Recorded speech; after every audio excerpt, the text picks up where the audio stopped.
तो वो भी सहायक है। तो इसलिए काम क्रोध लोभ मद मत्सर आदि और भी जितने जो अवगुण है उन सबका परिवर्तन हो जाता है। ये जो बाधक हैं सब हमारे सहायक बन जाते हैं। और जब बुद्धि के भीतर के बीच के वहां समझो कि इन दोषों का अत्यंत अभाव हो जाता है तो उसी काल में परमात्मा की प्राप्ति हो जाती है। एक मिनट का भी विलंब नहीं होता है। परमात्मा की प्राप्ति होने के बाद में उनके मन बुद्धि इंद्रियों के बीच में सात्विक राशि तामसी जिसको मैंने अवगुण बतलाए ये तो रहते ही नहीं। शरीर तीनों गुणों का एक समूह है।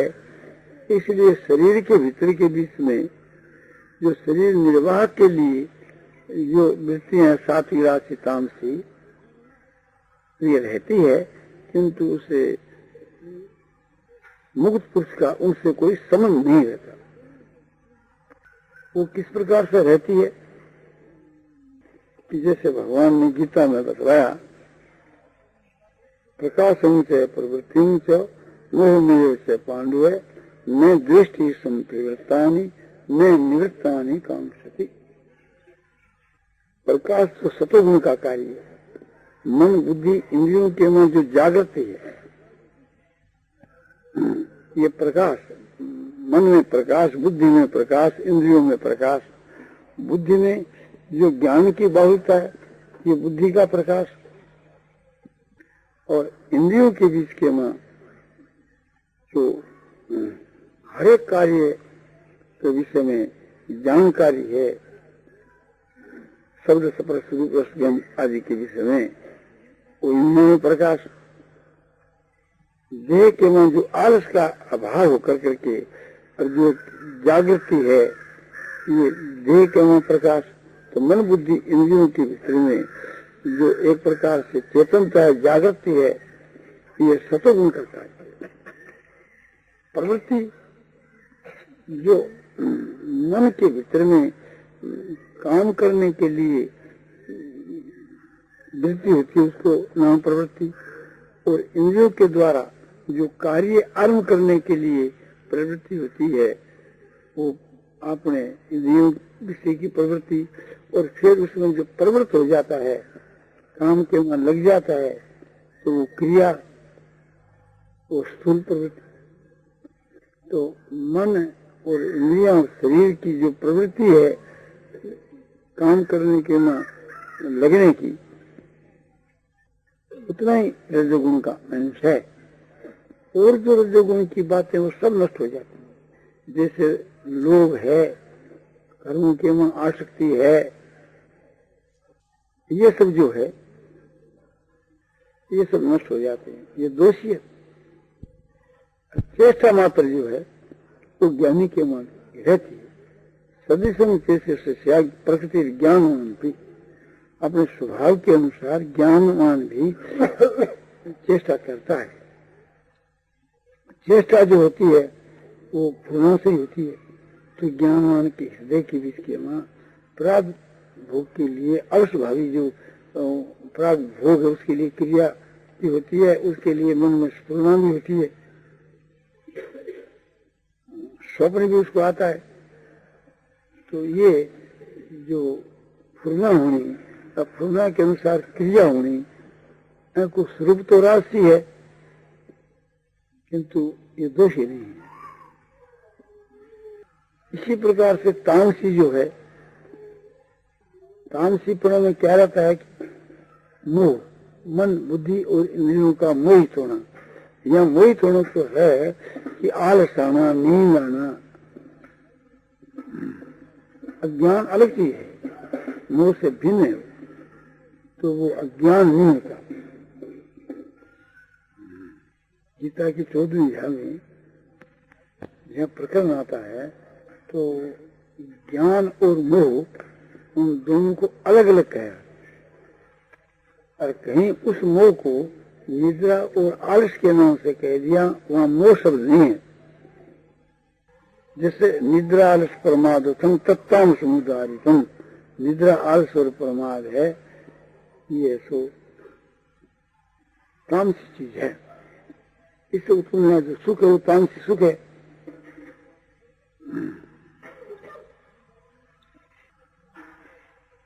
तो निद्रा और आलस जो है वो प्रारब्ध के अनुसार अवश्य भावी उतना ही आता है।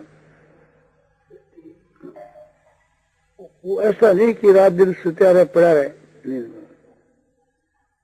किंतु तीनों उसकी अवस्था होती है, जागृत स्वप्न सुषुप्ति, और तीनों प्रकार की ही वृत्तियां होती है, सात्विक राशि तामसी, किंतु वो शुद्ध होती है, बांधने वाली नहीं होती। इसलिए ज्ञानी के द्वारा जो कर्म होते हैं वो कर्म कर्म ही नहीं है। इसकी परीक्षा क्या है?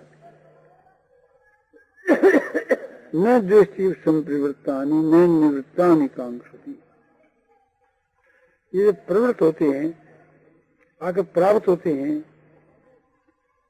द्वेष नहीं करता कि क्यों आए, कौन द्वेष करे। उसमें कोई द्वेष करने वाला धर्मी हुआ तब तो द्वेष करे, आवे तो आओ। और जब ये चले जाते हैं तो आकांक्षा नहीं करता, इच्छा नहीं करता, इच्छा का नाम निशान मिट जाता है। किसके लिए कौन इच्छा करे। और दूसरे जो साधक हैं, उस कोटि के साधक हैं, उनमें भी इच्छा होती है, उनमें भी ये सब बातें थोड़ी थोड़ी होती है। उसका रूप थोड़ा दूसरा है। और संसारिक जो राशि तामसी पुरुष है उनमें तो प्रत्यक्ष देखने में आता है, उनका तो बहुत डिफरेंस होता है। किंतु साधक जो आदमी है वो भी ये चाहता है कि मेरे मन के मां, बुद्धि के मां ये जागृति हुए, ज्ञान हुए, साधन के लिए वो चाहता है। नींद आती है तो चाहता है कि नहीं आओ तो अच्छी बात है, क्योंकि साधन के मां विघ्न है, उसको हटाने की चेष्टा करता है। उस नींद के मां दोष बुद्धि होती है। संसार के भोगों की तरफ कभी प्रवृत्ति हो जाए तो रोकता है, तो ये हमारे लिए बाधक है। कोई वक्त के मां बीमार अवस्था है और 2 दिन नींद नहीं आई तो नींद की आवश्यकता है, तो भी वो उस वक्त में नींद की इच्छा नहीं करता। नींद से द्वेष भी नहीं है और आकांक्षा भी नहीं है। जब नींद की आवश्यकता है शरीर को और नींद एक प्रकार से नहीं आती है तो मत आओ, उसके लिए परवाह नहीं करता। और जब नींद आती है तो उसके साथ में द्वेष नहीं करता। दृष्टि संप्रवृत्तानि, जब प्रवृत्त हो तो उसे द्वेष नहीं करे, और निवृत्त हो जाए तो आवश्यकता होने पर भी आकांक्षा नहीं करे कि नींद आवे तो ठीक है। इसी प्रकार से थी जब देह के बीच के में प्रकाश नहीं होकर करके और गाढ़ सुषुप्ति हो जाती है, तो ये नहीं कि गाढ़ सुषुप्ति क्यों। और समझो कि जब मन बुद्धि के वहां विशेष जागृति नहीं है तो उसका इच्छा नहीं करता, और जागृति नहीं रहती है तो ये आगे प्राप्त ये इच्छा नहीं करता। समाधि अवस्था है, समाधि अवस्था हो गई तो उसके साथ में कोई विरोध नहीं, होगी तो हो जाए, आगे प्राप्त होगी तो द्वेष नहीं है।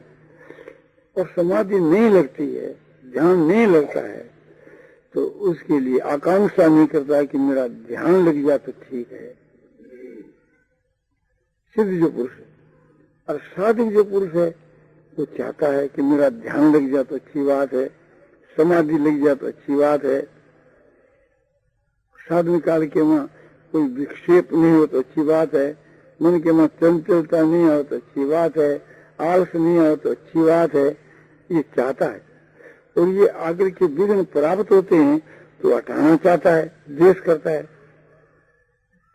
किंतु जो सिद्ध महात्मा पुरुष है, कोई भी वृत्ति सात्विक राशि तामसी आकर के प्राप्त हुए तो उसे द्वेष नहीं, और निवृत्त हो जाए तो उसकी आकांक्षा नहीं। यह परमात्मा की प्राप्ति के उत्तरकाल की बात बतलाई, उस ज्ञानी महात्मा के हृदय की बात बतलाई। परमात्मा को प्राप्त हुए महापुरुष के हृदय के बीच के में कैसा भाव होता है तो बतलाया जाता है। जो भक्ति के द्वारा सायुज मुक्ति को जो प्राप्त हो जाता है, जिसकी आत्मा परमात्मा में विलीन हो जाती है, या अद्वैत मार्ग के द्वारा जो ब्रह्म में विलीन हो जाता है, और संसार में उसका शरीर लोगों की दृष्टि में कायम है, और उस शरीर का जो अंतःकरण है, उस अंतःकरण में पहली तो में गुणातीत पुरुष को लक्ष्य में रख करके उसकी बात कहता हूं।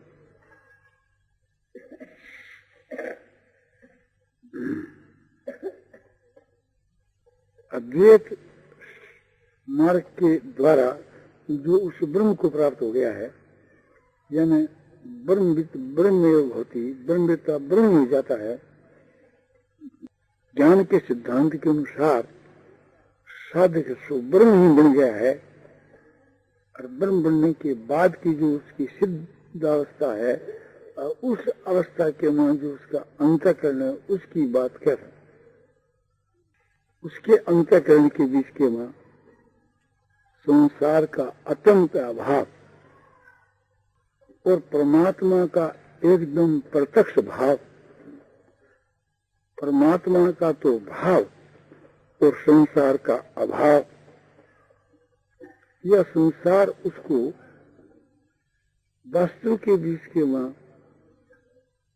नहीं दिखती, समझ विच्छेद हो जाता है। किंतु व्यवहार काल के मां यह संसार स्वप्न दिखती है, कल्पना मात्र इसकी सत्ता है, यानी काल्पनिक सत्ता इसकी रहती है। यह संसार उसके अंतःकरण के बीच में स्वप्नवत से दिखती है, एक कल्पना मात्र। जैसे किसी के नेत्रों में दोष हो जाता है तो आकाश के बीच के मां उसको त्रिवृत्त दिखते हैं,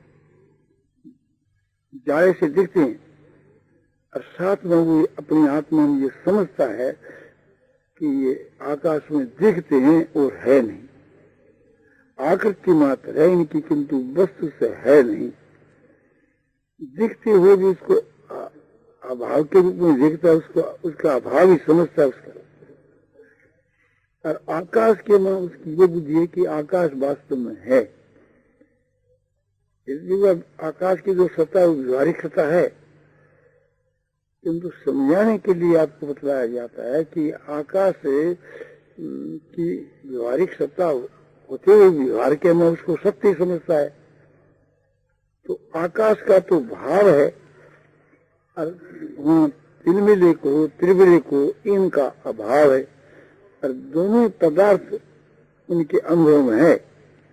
आकाश का अनुभव तो भाव के रूप में कि ये तो सोनाना है, और उस त्रिवुरों का भाव, त्रिवुरों की जो प्रतीति आकृति वो अभाव के रूप।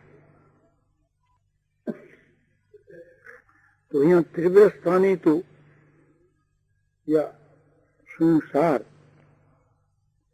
और जिस मन बुद्धि से संसार उसको कल्पित दिख रही है, वो मन बुद्धि भी दिख रही किसको कि जैसे अंतःकरण की तीन वृत्ति है, मन बुद्धि और अहंकार। वो जो अहंकार है दूसरा, अनात्म आत्म अभिमान, कर्तापने का अभिमान, देहा अभिमान, अनित पदार्थ में नित बुद्धि रूप अविद्या, अविद्या और अविद्या के सब कार्य ये तो सब नष्ट हो जाते हैं। ये अहंकार उसको नहीं रहता। और जैसे उसके में मन रहता है, जैसे उसके में बुद्धि रहती है, इस जाति का जो अहंकार है, अंतःकरण की वृत्ति रूप अहंकार, ये उसके में रहता है। किंतु कर्ता का समझ नहीं होने के कारण से वो नाम मात्र का ही अहंकार है। बुद्धि भी तो समझो कि नाम मात्र की है, मन भी तो नाम मात्र का ही है। उसके मन से जो क्रिया बनती है वो भाई जन्म के देने वाली नहीं होती, क्योंकि आत्मा के साथ उसका संबंध नहीं है। तो मन से, बुद्धि से और अहंकार से ये जो क्रिया बनती है, ये मन बुद्धि अहंकार, जैसे कोई चीज जल जाती है फिर वो काम देती है, किंतु उसमें कोई वास्तविक सत्ता नहीं। ट्यूबलाइट है, हांडा है, और उसमें रेशम की जो जाली होती है वो जल जाती है, और जलने के बाद भी जब तक हांडे में तेल रहता है तब तक वो रोशनी देती है, और केवल उसकी आकृति मात्र है। छू करके देखो तो समझो कि वो एक प्रकार से खाक की ही आकृति है, जड़ी हुई की आकृति है, फिर वो कोई दम नहीं है। तो इसी प्रकार से मन बुद्धि और ये अहंकार है, भस्म के माफक है।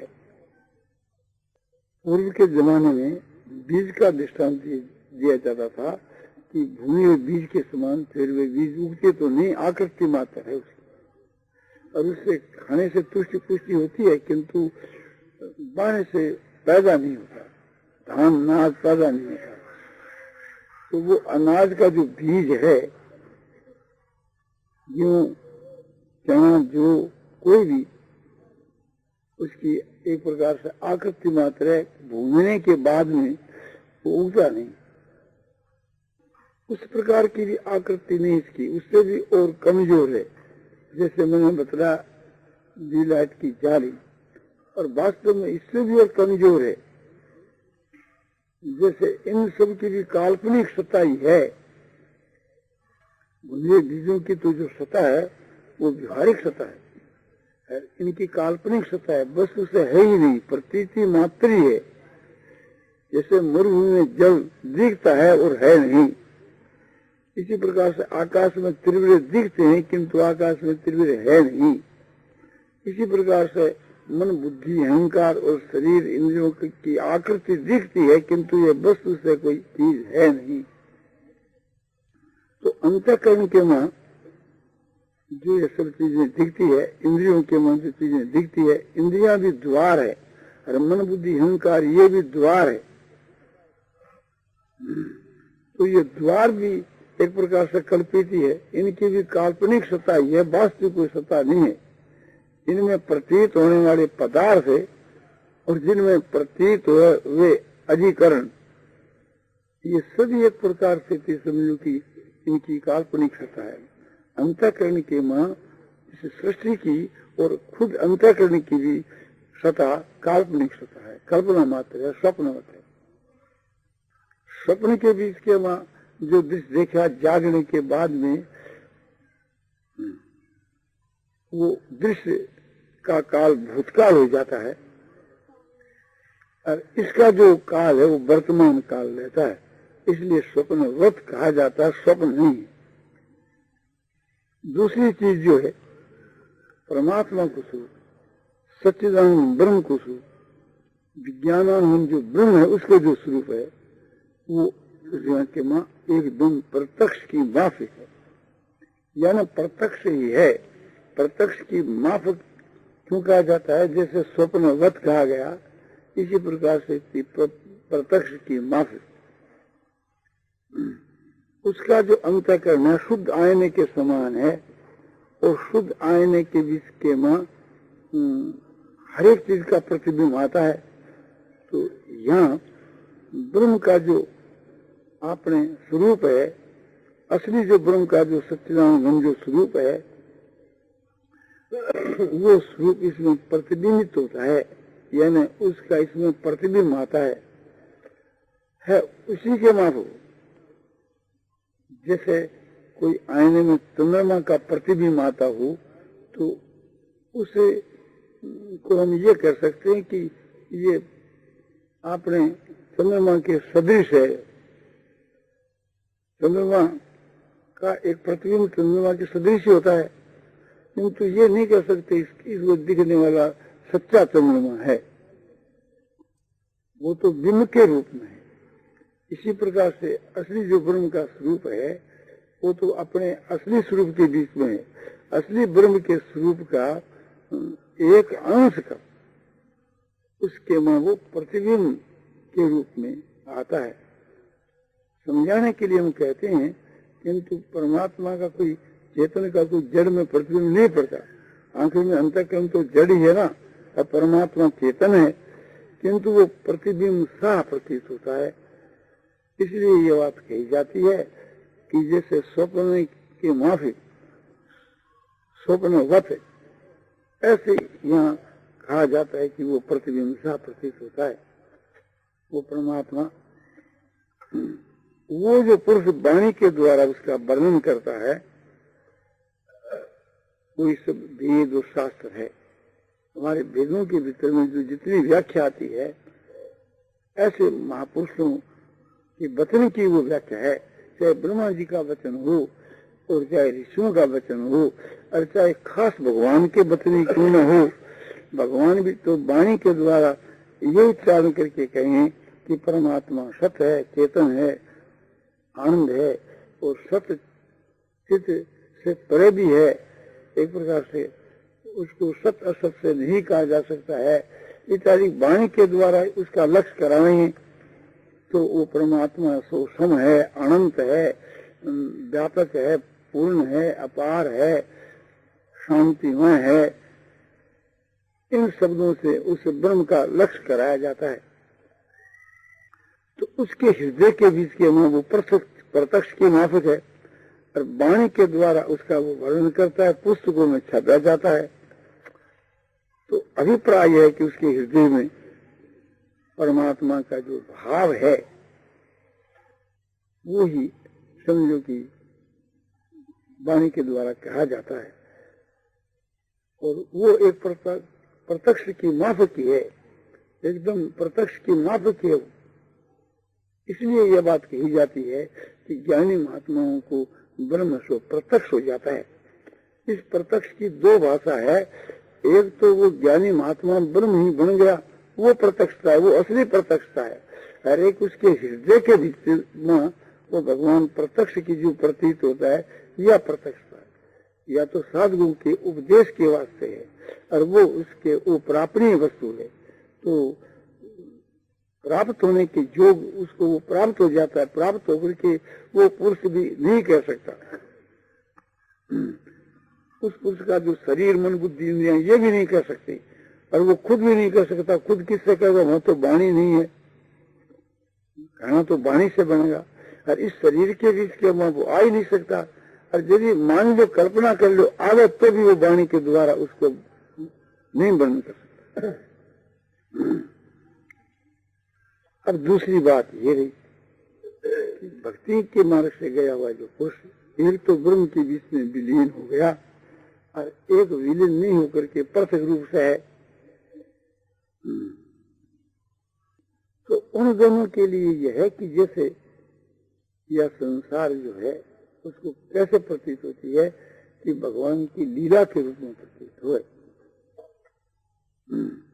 और उसके हृदय का कैसा भाव हो जाता है। जैसे भक्तिमान पुरुषों के हृदय के भाव की बात गीता की 12वीं अध्याय की ये बात बतलाई गई है। तो बोलो इसमें उसमें फर्क क्या? तो उसमें भी समता आ जाती है, ज्ञान मार्ग से गया उसमें भी, इसमें भी समता आ जाती है। तो हृदय के भीतर के बीच के मां फिर क्या फर्क रहा? ये फर्क रहा उसके हृदय के बीच के मां तो संसार का अत्यंत अभावसा, या यूं कहो कि स्वप्नवत या काल्पनिक सत्ता, और भगवान जो ब्रह्म जो परमात्मा सच्चिदानंद उनका एकदम प्रत्यक्ष भाव। तो यहाँ एक प्रकार से संसार का अभाव नहीं बतलाया जाता है। तो ये बतलाया जाता है कि उसके अंतःकरण के माया संसार लीला के रूप में रहती है, भगवान की लीला हो रही है या उसको प्रतीत होती है। इसलिए इसके बीच के वहां इसका जो अंतःकरण जो है,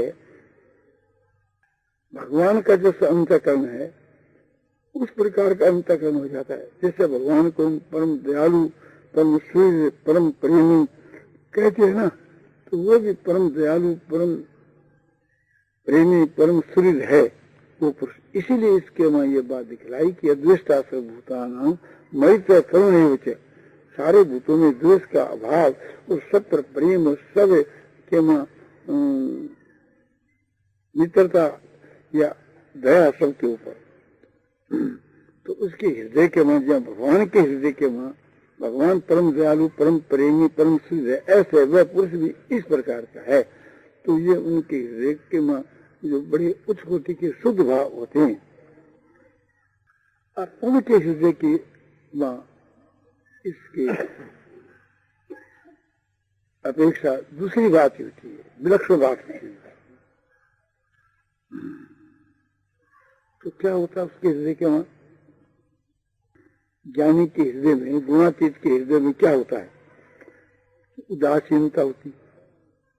उनके हृदय में उदासीनता इसके वहां भी होती है, किंतु वो उदासीन मेरे कहने का अभिप्राय यह है कि संसार का अभाव होने से थी, उसमें दया है, प्रेम है, ये नहीं कह सकते। वो एकदम उनसे समझो कि संसार से, शरीर से इतना रहित है कि उपेक्षा रहती है। यहाँ तो है दया और प्रेम, और वहां उपेक्षा है। उदासीन वदासीन गुण यो न विचालते गुणा वर्तन्ते तेव यो तिष्ठति निंगते। तो इस पर जोर दिया गया कि उसके शरीर के ऊपर कोई प्रकार का आघात पड़े और कोई भी प्रकार का गुणों की उस पर क्रिया का प्रभाव पड़े, तो वो उदासीन की जो रहता है, पक्षपात रहित की जो रहता है, सदा उसकी नित्य स्थिति है। समझो कि जो किसी भी घटना होती रहो, वो एकदम पक्षपात से अरहित होकर के रहता है। और गुणों जो न विचार थे, गुणों के द्वारा 17 तीनों गुणों के द्वारा चलाना नहीं होता, यानी कोई गुण का उसके ऊपर प्रभाव नहीं पड़ता। तो गुण अपने आप ही अपने में बढ़ते हैं, ऐसा समझ करके और वो स्थित रहता है। वो तो खुद तो ब्रह्म स्थित रहता ही है, उसका अंतःकरण भी एक अचल रहता है।